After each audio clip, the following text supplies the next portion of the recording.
Muhammadin wa alihi wa ashabihi ajma'in. Amma ba'du, usikum wa nafsi bitaqwallah bi ta'ati Rasulillah sallallahu alaihi wasallam. Faqad fazal muttaqun. Faqala ta'ala a'udzu billahi minasyaitonir rajim. Bismillahirrahmanirrahim. Ya ayyuhalladzina amanu taqullaha haqqa tuqatih wa la tamutunna illa wa antum muslimun. Qala nabiyuna Muhammadun sallallahu alaihi wasallam, alaika bittaqwallah fa innaha jima'u kulli khair. Sadaqallah wa sadaqan nabi sallallahu alaihi wasallam wa balagad da'wa addal amanah wa nasahal ummah wa jahada fi sabilillah haqqa jihadi. Hadirin rahimakumullah, kita lanjutkan pada pengajian sebelumnya. Kita sudah masuk daripada hal-hal yang berkaitan dengan sholat.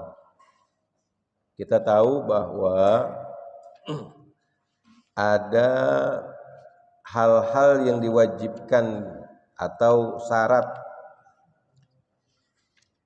orang-orang yang diwajibkan untuk melaksanakan sholat 5 waktu. Ya. Siapa aja yang wajib untuk melaksanakan sholat 5 waktu? Sholat zuhur, sholat asar, sholat maghrib, sholat isya, dan sholat subuh. Siapa aja yang wajib? Yang pertama adalah mereka-mereka yang beragama Islam. Jadi siapapun orangnya yang mengaku beragama Islam, maka dia wajib melaksanakan sholat 5 waktu. Manusia yang beragama Islam, dia wajib untuk melaksanakan sholat 5 waktu, zuhur, asar, maghrib, isya, dan subuh. Berarti orang yang di luar Islam, yang tidak beragama Islam, dia tidak wajib melaksanakan sholat. Jadi kita nggak boleh maksain tuh, ada orang yang agamanya bukan Islam suruh sholat, salah kita. Nah, kita hanya Allah hanya merintahkan orang yang beragama Islam.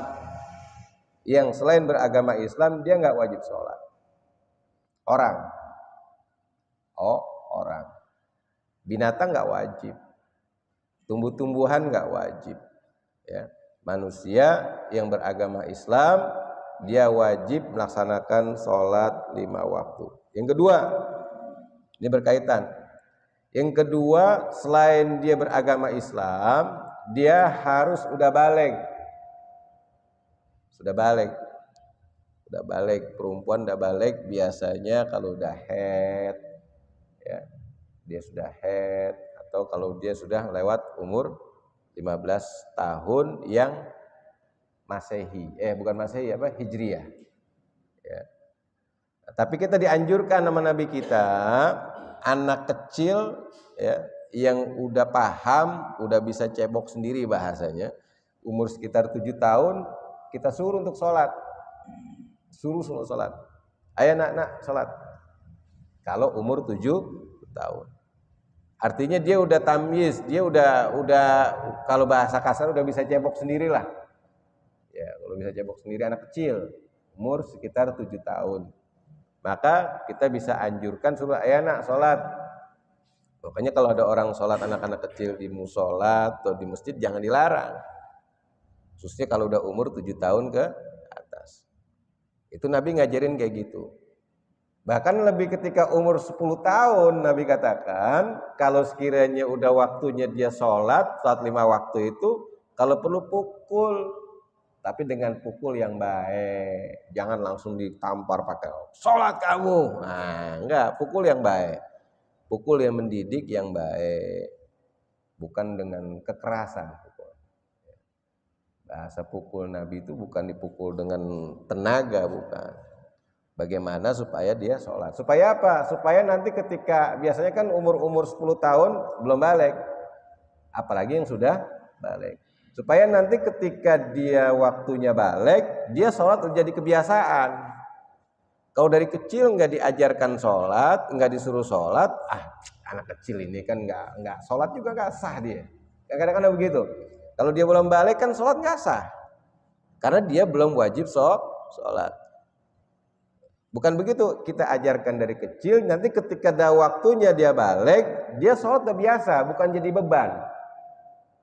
Kalau kita dari kecil dia nggak sholat, nggak diajarin tata cara sholat, atau nggak disuruh untuk sholat, atau nggak ditegas kita dengan tegas nyuruh dia sholat, walaupun dia belum balik, nanti dia ketika balik sholatnya berat, nggak kebiasa. Kan kalau udah biasa kan nyaman, gitu. Jadi seperti itu. Nah, jadi tapi wajibnya sholat itu dikatakan wajib kalau dia muslim dan sudah balik. Lalu bagaimana kalau dia belum balik sholat? Ya buat dia latihan dia nanti supaya ketika dia balik, dia sholat, dia nyaman. Otomatis kan dari umur 7 tahun, 10 tahun dia belajar tata cara sholat. Jangan sampai ketika udah waktunya balik, dia punya kewajiban sholat, dia nggak tahu tata cara sholat. Sholat maghrib nggak tahu berapa rakaat, sholat subuh nggak tahu berapa rakaat. Orang bangunnya kesiangan mulu, atau pas bangun tidur, langsung mandi, langsung pakai pakaian sekolah, dia langsung sekolah, dia kagak sholat dari kecil. Jadi ketika kewajiban sholat wajib, seperti yang dilakukan sebelumnya, akhirnya dia sering ninggalin sholat subuh. Padahal sholat subuh adalah hukumnya wajib.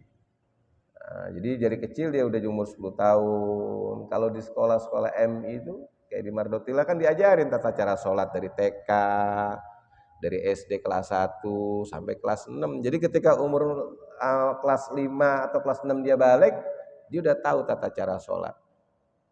Udah tahu tata cara sholat, bacaannya kayak gimana, rukunnya mana.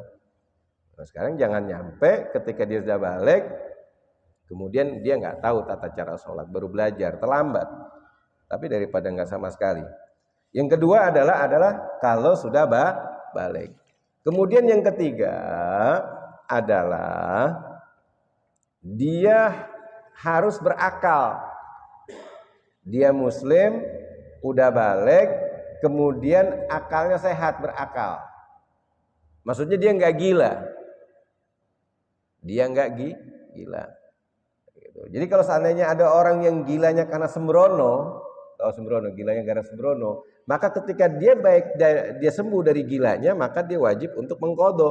Tapi kalau gilanya bukan karena sembrononya dia, tahu sembrono, ya emang dia tiba-tiba jatuh, nauzubillah min zalik, kemudian tiba-tiba ada saraf yang putus terus gila, dia nggak wajib untuk sholat. Tapi kalau gilanya gara-gara makan buah kecubung, kemudian mabok, nah selama-lamanya dia mabok, kan ada cubung itu kalau sekiranya dia minum, dia bisa 3 hari bahkan bisa gila permanen. Maka ketika dia sembuh dari kegilaannya, maka dia wajib mengqadha daripada sholat yang ditinggalkannya. Tapi kalau gara-gara hal dia jatuh, kecelakaan atau yang lain sebagainya, itu dia tidak wajib untuk mengqadha. Ketika dia sehat, sembuh dari gilanya, dia nggak wajib untuk mengqadha. Tapi kalau sekiranya gila gara-gara dia mabok, terus ya itu tadi yang suka kejadian itu, makan yang memabokkan terus menerus, jadi gila permainan terus sembuh, maka dia wajib untuk mengqadha kalau gilanya karena kesembronoan dia. Nah, 3 ini, ada orang dia muslim, akalnya sehat, dia sudah balik, terkena kewajiban sholat. Jadi kalau kita merasa akalnya sehat, merasa sudah balik, merasa muslim, maka kita wajib sholat. Tapi kalau kita merasa bukan orang Islam, merasa maksudnya bukan Islam saya, maka nggak wajib sholat. Atau dia muslim, merasa belum balik, ya maka nggak wajib. Atau dia muslim, dia sudah balik, merasa dia nggak sehat akalnya, merasa dia jadi orang gila, maka orang gila nggak wajib sholat. Nah, jadi yang orang sehat akalnya, dia wajib untuk sholat. Nah, ini yang namanya disebut dalam fikih namanya mukallaf. Ditambah lagi satu lagi, dakwah itu sampai ke dia. Tapi sekarang yang ini bisa karena sudah ada internet, udah ada apa namanya medsos lah. Orang bisa belajar kadang-kadang kewajiban sholat dia tahu bisa lewat media informasi dan sebagainya. Tidak harus lewat langsung ketemu. Artinya dakwah sampai. Kemudian ada namanya syarat sahnya sholat. Kemarin kita udah bahas sedikit. Yang pertama, sholat itu bisa dikatakan sah kalau kemarin sudah kita bahas suci dari hadas besar dan hadas kecil. Kita udah bahas kemarin tata cara mandi mengangkat hadas besar. Kita udah bahas tata cara berwudu kemarin. Udah lewat. Nah, juga suci dari najis baik di badan maupun di pakaian. Ya, pakaiannya harus rapi. Kemarin kita udah bahas. Kemudian yang kedua, menutup aurat. Sholat itu harus menutup aurat. Yang laki-laki minimal. Ya, aurat itu ketutup. Kalau laki-laki itu dalam mazhab kita Syafi'i itu pusar ke bawah dikit sama dengkul di atas dengkul. Minimal ketutup. Mau ketutupnya enggak, pokoknya kelihatan. Mau tutupnya pakai daun, pakai sarung, pakai apa lagi? Pakai tanah liat, tutupin pakai tanah liat, atau segala sesuatu yang gelap yang enggak kelihatan. Itu namanya menutup aurat yang buat laki-laki. Sama juga yang buat perempuan. Buat perempuan seluruh anggota badan kecuali muka dan tapak tangan sampai sini. Pokoknya perempuan kalau sholat nggak boleh pakai sarung tangan. Ya, kalau punya istri atau punya anak, sholat nggak boleh pakai sarung tangan. Sholat tetap pakai segini. Jangan tangannya dipakai sarung tangan, jangan kalau lagi sholat. Tapi wajib pakai sarung kaki. Wajib pakai sarung kaki. Atau dia pakai mukena yang sampai nyengser. Ya kan? Jadi ketika dia ruku ya tetap ketutup semuanya, lagi berdiri ketutup semuanya. Jadi yang kebuka hanya muka sama telapak tangan, maksimum sampai sini. Jadi sholat nggak apa-apa tuh. Mukena kan cuman orang Asia aja, sama orang Indonesia ya Asia mukena. Dia pakai mangset sampai segini, kemudian dia sholat pakai sarung kaki sah. Cuman kebiasaan orang Indonesia pakai mukena supaya anggota lekuk tubuhnya tidak kelihatan. Nah itu aurat laki-laki dan aurat perempuan. Tapi selain aurat ada adab namanya. Jangan mentang-mentang habis belajar fikih hari ini, besok sholatnya cuma pakai celana sampai sini sama sini, terus nggak pakai baju. Sah nggak sholatnya? Sah, tapi nggak punya adab. Kalau ngomong sahnya sah. Bahkan kalau ada orang nggak punya pakaian yang untuk menutup aurat, dia sholat telanjang, sah. Orang nggak punya pakaian nggak ada, ya kan? Kemudian dia sholat, nyari-nyari pakaian nggak ketemu, waktu pengen habis, jadi sholat telanjang, sah. Nggak perlu dia qadha. Udah ketemu habis gitu ketemu pakaiannya, nggak perlu dia qadha. Karena kalau emang dia nggak punya pakaian, tapi kayaknya mustahil nggak punya pakaian sekarang, atau yang segala sesuatu yang bisa nutupin auratnya. Sekarang ada, tapi seandainya kejadian seperti itu sah kalau memang darurat tidak ada. Namanya darurat. Ad-daruratu tubihul mahdurat. Ya, kalau sekiranya darurat itu banyak yang dibolehin. Baik. Kemudian selanjutnya dia berdiri lagi sholat di tempat yang suci tadi, ya. Tempatnya suci nih kemarin kita udah bahas, ya. Jadi di sini nih jangan sampai ada najisnya nih. Ini. Perlu dicuci, ya, diguyur, semprot dari atas tinggal diguyur, biar najisnya tuh turun.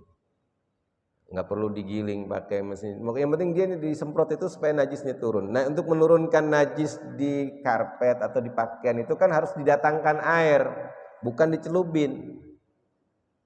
Bukan ada air kita celubin. Apalagi kalau kurang 2 kula. Maka karena kita sekarang ada semprotan, nggak semprot di apa? Ya di steam, di jeng kayak gitu, diguyur dari atas, diguyur sampai di airnya tuh turun. Nah itu tata cara membersihkan sesuatu dari najis, baik najis yang kelihatan maupun najis yang tidak kelihatan. Baik, selanjutnya yang terpenting adalah yang keempat, mengetahui akan masuknya waktu sholat. Jadi kita tahu waktu sholat itu sudah masuk. Kalau kita takbiratul ihram sholat kemudian waktunya belum masuk waktu sholat, maka sholatnya nggak sah. Atau nggak ada azan, kemudian gelap, siang hari gelap, matahari nggak kelihatan gulem, maka kita boleh kira-kirain. Kayaknya kira-kira ini udah masuk kayaknya nih. Tapi sekarang kan ada jam. Ya, inilah teknologi ya. Teknologi mempermudah kita. Ada kompas nggak, ada jam, ya kan? Kita bisa perkirakan jam, oh jam 1 berarti udah masuk. Jam setengah 1 udah masuk. Apalagi zuhur sekarang jam 12 kurang. Oh berarti sudah masuk. Waktu isya dikira-kira oh sudah masuk waktu isya. Nah, jadi kalau kita sholat belum waktunya masuk sholat, maka nggak sah, harus pas masuk waktu sholat.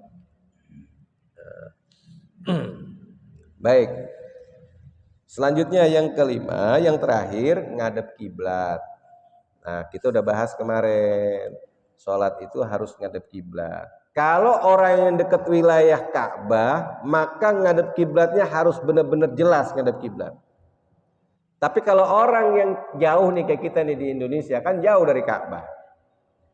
Jauh dari Ka'bah, maka boleh dikira-kirakan dengan, yaitu kemarin saya katakan biasanya setahun 2 kali sampai 3 kali Departemen Agama memberitahu bahwa arah kiblat bisa kelihatan pas ketika matahari pas di situ, atau pakai kompas. Tapi harus update terus itu, nanti ketua DKM seperti yang kemarin kita bicarakan. Baik, itu syarat sahnya sholat, harus ngadep kiblat. Dia boleh nggak ngadep kiblat, sholat wajib, kalau dalam keadaan darurat, lagi perang, kita perang nih sama Israel, Indonesia perang sama Israel, contoh, diserang Indonesia, contoh, atau kita datang ke sana, tempur, mau syahid, nyari syahid, pergi sana ke Palestina, perang. Nah, ketika lagi sholat, kemudian diserang sama musuh, maka boleh kita sholatnya tidak menghadap kiblat. Kalau lagi sholat wajib. Jadi sholat wajib itu wajib mutlak menghadap kiblat. Sholat sunnah juga wajib menghadap kiblat, tapi dispensasi ketika orang lagi musafir, lagi naik kereta, lagi naik motor, lagi naik bis, lagi naik mobil, lagi naik pesawat, khusus sholat sunnah boleh dia ngadep kiblatnya kemana? Kemana pesawat itu mengarah, kemana kereta itu mengarah, kemana motor itu mengarah, kemana mobil itu mengarah. Nah, sholatnya kan sholat sunnah itu kan boleh sambil duduk. Sholat wajib kalau kita kuat berdiri wajib berdiri. Tapi kalau sholat sunnah boleh sambil berduduk walaupun dia kuat berdiri. Cuman pahalanya setengah. Contoh nih kita sholat taraweh. Wah ini udah waktu isya, udah sholat isya terus jalan, buru-buru mau jalan, mau tugas jaga malam, gitu. Naik motor, boleh sambil taraweh naik motor, gitu. Taraweh naik motor, bisa aja. Karena sholat sunnah. Kiblatnya kemana? Kemana motor itu jalan, nah itu kiblatnya. Kita pulang kampung lebaran, pas lagi malam takbiran, pas di akhir bulan Ramadan, malam-malam kita habis sholat apa mau taraweh, boleh-boleh aja sambil taraweh di atas kereta. Gitu. Mengarah kiblatnya kemana? Kemana kereta itu jalan, itulah arah kiblatnya. Nah, itu tata cara sholat dalam berkendara.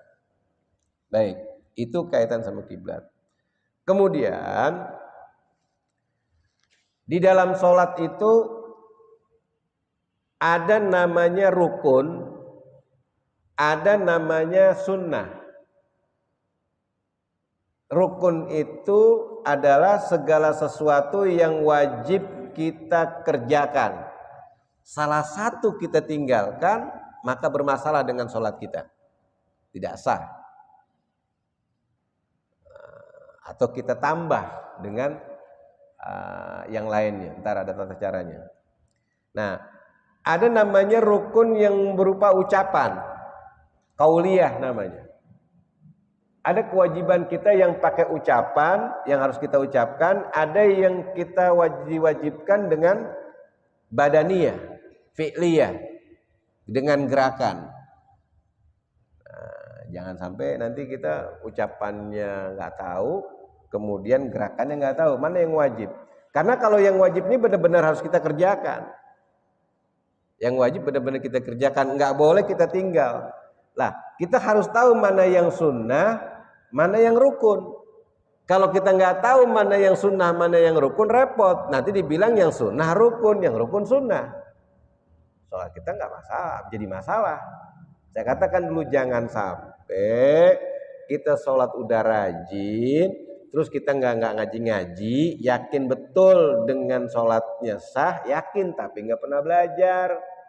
Orang dikatakan yakin sholatnya sah kalau udah belajar. Bapak pernah ngeliat uang 100 juta, yakin karena pernah lihat, pernah punya atau pernah lihat. Tapi lihat kagak pernah, megang nggak pernah, punya nggak punya, yakin ada uang 100 juta, nggak mungkin. Air ini bisa dikatakan putih kalau sudah lihat.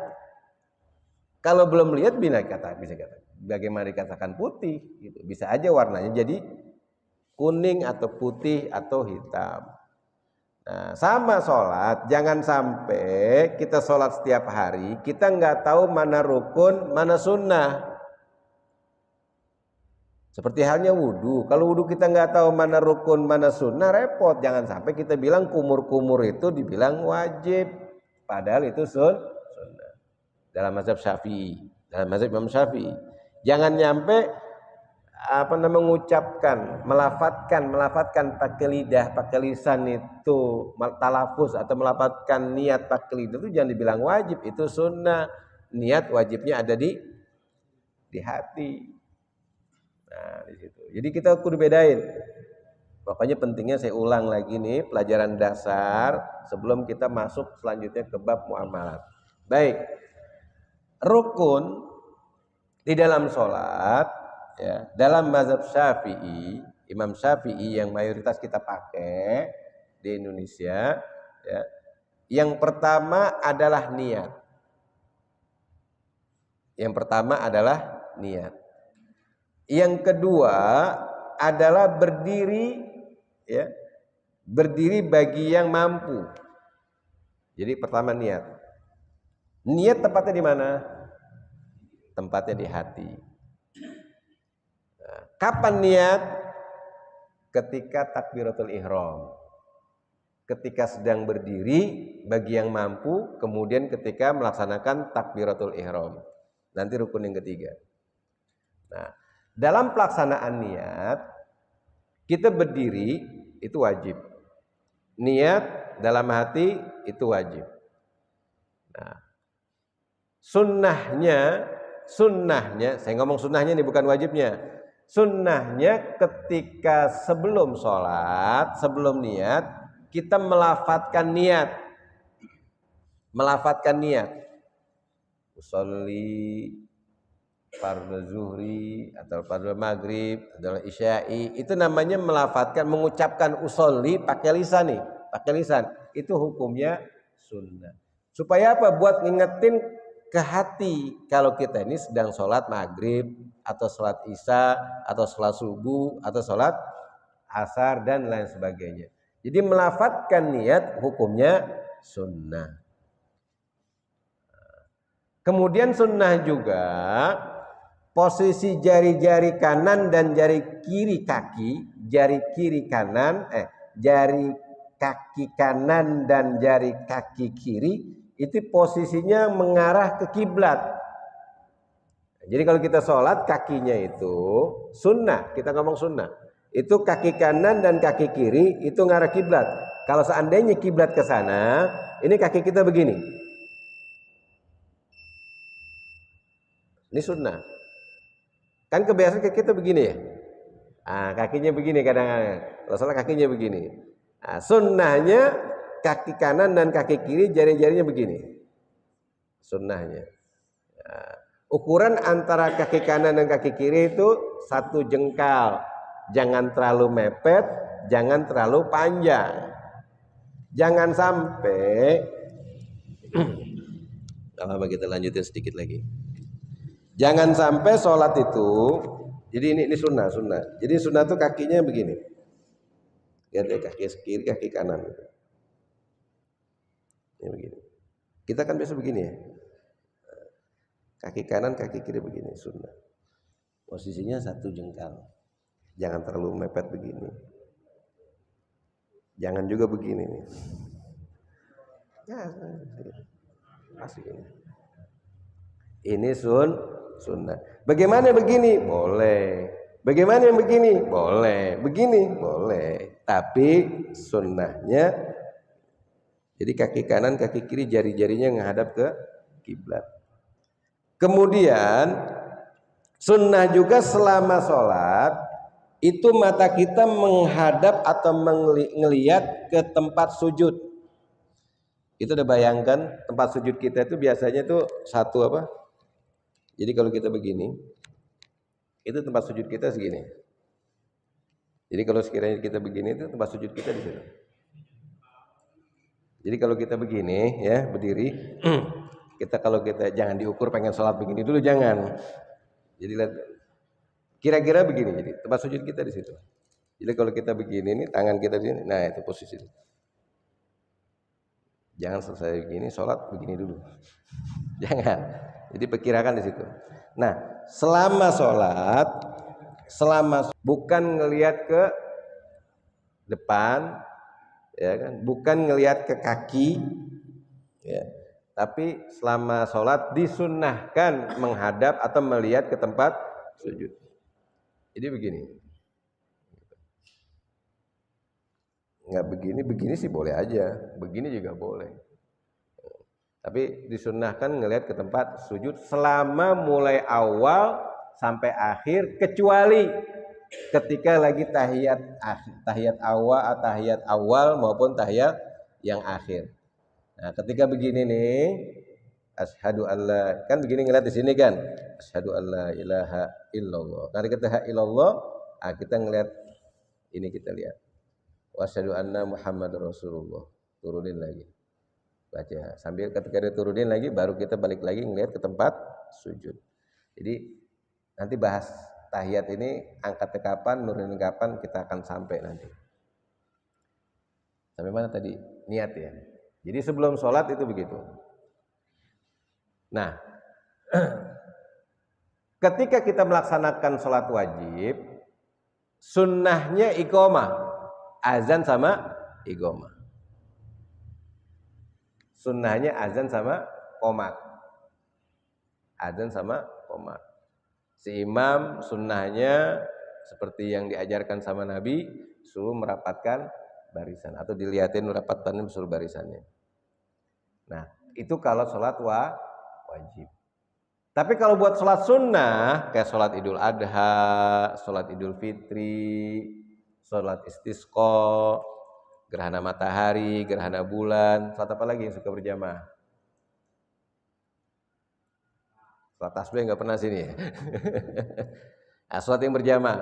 Sholat sunnah yang berjamaah itu nggak diikomat, jangan pengen sholat ini komat lagi, pengen sholat sunnah, enggak, sholat sunnah berjamaah enggak, bukan komat. Nah si imam baca apa?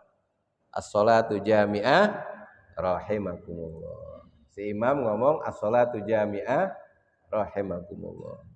Jangan sholat wajib as-sholatu jami'ah, bukan as-sholatu jami'ah rahimakumullah, itu buat sholat sunnah. Kalau sholat wajib iqomah atau qomat. Baik. Rukun yang pertama niat. Bacaan niat itu adanya di dalam hati. Minimal yang kita baca ketika niat di dalam sholat wajib, minimal yang dibaca di dalam sholat wajib adalah yang pertama adalah aku niat sholat. Aku niat sholat. Aku, saya mau bahasa Indonesianya aja, kalau saya usolli atau baca usolli. Aku niat sholat. Kemudian yang kedua disebutin sholatnya. Zuhur, asar, maghrib, isya, atau subuh. Jangan disebutin semuanya. Pokoknya ketika lagi salah satu sholat. Aku niat sholat zuhur. Aku niat sholat asar, maghrib, atau isya, dan lain sebagainya. Itu disebutin sholatnya sholat apa. Yang ketiga disebutin fardunya. Jadi bisa, ini pendek-pendek niat. Saya nggak ngomong yang panjang. Kalau panjang usolli fardhu zuhri arba rakaatin mustaqbil qiblat. Itu kepanjangan. Boleh kepanjangan. Bagi yang sudah biasa panjang silakan baca dalam hati aku niat salat, aku niat laksanakan salat maghrib 3 rakaat menghadap kiblat menjadi imam atau jadi makmum karena Allah taala. Itu boleh panjang. Ya. Cuman saya ngomong yang paling dasar, yang paling pendek, yang gampang untuk dikerjakan. Aku niat satu sholat zuhur atau sholat isya nanti wajib, ya, atau aku niat sholat zuhur atau sholat isya wajib mengikuti imam karena Allah, karena kita jadi makmum mengikuti imam. Nah, jadi kalau jadi makmum kita nggak bilang makmuman atau nggak nyebutin mengikuti imam, sholatnya sah tapi dapat pahalanya teman satu. Tapi kalau kita bilang mengikuti imam, aku niat sholat isya wajib atau mengikuti imam wajib karena Allah. Nah, maka dapat pahalanya 27. Nah, kalau dia jadi imam, nggak disebutin imaman, si imam pahalanya satu, si makmum tetap sah bermakmum. Makmumnya pahalanya 27, imam pahalanya 1. Kalau si imam nggak baca imaman, tapi jamaahnya tetap sah. Kadang-kadang sah saja kalau saya bilang aku niat sholat maghrib wajib karena Allah, nggak ngikuti imam. Saya nggak ngomong imaman atau jadi imam, maka sholat jamaahnya sah, cuman si imam pahalanya 1, si makmum pahalanya 27 kalau dia si makmum baca mengikuti imam. Baik. Nah, itu buat sholat fardu. Niatnya seperti itu. Aku niat sholat isya mengikuti imam wajib. Nih, atau fardu karena Allah atau wajib karena Allah. Karena Allahnya sunnah. Wajib karena Allah. Jadi 4. Atau tambahin mengikuti minimal 3. Kalau kita sholat sendiri, aku niat sholat fardu, aku niat sholat fardu isya, cukup. Kalau kita sholat sendirian, kalau kita makmuman mengikuti imam, tambahan sebut mengikuti imam. 4 rakaat, 3 rakaat nggak disebutin tetap sah. Kita nggak ngebutin 3 rakaat, 4 rakaat tetap sah. Itu kalau sholat fardu. Sholat sunnah ada malah macam-macam. Ada yang perlu disebutin sholatnya, ada yang nggak perlu disebutin sholatnya, kayak gitu sholat sunnah. Nah, kapan niat itu dibaca di dalam hati? Niat itu dibaca ketika kita sedang berdiri. 1, yang kedua dalam keadaan kita melaksanakan rukun yang ketiga takbiratul ihram. Jadi bukan kita usolli fardhu zuhri, usolli fardhu maghrib atau usolli fardhu isya arba rakaatin mustaqbil qiblat. Itu masih pakai mulut. Tapi ketika kita takbiratul ihram, Allah, nah itu di hati ini langsung ngomong, aku niat seperti yang tadi. Kalau udah kita laksanakan, maka 3 fardu udah kita lakukan. Yang pertama niat, yang kedua berdiri bagi yang mampu, yang ketiga ada takbiratul ihram. Ini 3 rukun sama berbarengan dilakukan. 3 rukun. Udah isya belum ya? Oh udah, sebentar lagi. Baik. Jadi 3 rukun jadi 1. Untuk sementara sholatnya sahnya sampai takbiratul ihram aja dulu. Nanti kita lanjutin pada pengajian malam Senin yang akan datang. Mudah-mudahan sehat walafiat. Semoga manfaat. Fatihah. A'udzubillahi minasyaitonirrajim. Bismillahirrahmanirrahim. Alhamdulillahirabbil alamin arrahmanir rahim maliki yaumiddin iyyaka na'budu wa iyyaka nasta'in اهدنا الصراط المستقيم صراط الذين أنعمت عليهم غير المغضوب عليهم ولا الضالين آمين. بسم الله الرحمن الرحيم الحمد لله رب العالمين اللهم صل على سيدنا محمد وعلى آل سيدنا محمد اللهم انفعنا بما علمتنا وعلمنا ما ينفعنا وآتنا حكمة برحمتك يا أرحم الراحمين اللهم نسألك علما نافعا وعملا متقبلا ورزقا حلالا طيبا واسعا وأخلاقا كريما رافعا ربنا آتنا في الدنيا حسنة وفي الآخرة حسنة وقنا عذاب النار وصلى الله على سيدنا محمد وآله وصحبه أجمعين والحمد لله رب العالمين. Lebih kurangnya saya maaf, mohon ridho dan ikhlas. Billahi taufiq wal hidayah. Assalamualaikum warahmatullahi wabarakatuh.